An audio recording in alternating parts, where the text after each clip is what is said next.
നന്നായി വളർന്നു നിൽക്കുന്ന ഒരു ബൊഗൈൻവില്ലയാണിത്.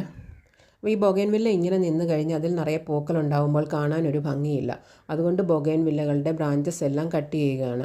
നന്നായി പ്രൂൺ ചെയ്തെങ്കിൽ മാത്രമേ നിറയെ ബ്രാഞ്ചസോടുകൂടി നല്ല ഭംഗിയായിട്ട് ബൊഗൈൻവില്ല പ്ലാന്റുകൾ വളരത്തുള്ളൂ. അപ്പോൾ ഇതൊരു റൂബി റെഡിൻ്റെ ചെടിയാണ്. റൂബി റെഡ് എന്ന് പറയുമ്പോൾ ബീട്രൂട്ടിൻ്റെ കളറിൽ നിറയെ പൂക്കളുണ്ടാകുന്ന ഒരു ചെടിയാണ്.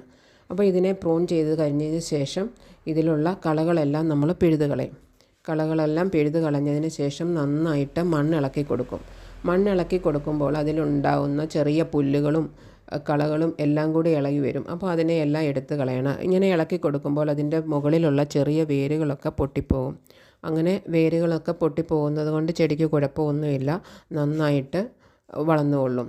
ഇത് കൂടുതൽ മണ്ണുകളുണ്ടെങ്കിൽ കുറച്ച് മണ്ണ് നമ്മൾ ഇളക്കി കൊടുക്കുമ്പോൾ കുറേ മണ്ണ് എടുത്തിട്ട് പുതിയ മണ്ണ് നിറയ്ക്കാം. അത് അല്ല എങ്കിൽ നന്നായി മണ്ണിളക്കിയതിന് ശേഷം വളം ഇട്ട് കൊടുക്കുക. ഇപ്പോൾ ഞാൻ കൊടുക്കുന്ന വളം എല്ലുപൊടിയും വേപ്പിൻ പിണ്ണാക്കും ചാണകപ്പൊടിയും കൂടെ മിക്സ് ചെയ്ത ഒരു വളമാണ് കൊടുക്കുന്നത്. അപ്പോൾ ഇത്രയും കൊടുത്തു കഴിയുമ്പോൾ നമ്മുടെ ചെടി നന്നായിട്ട് തഴച്ച് വളരും.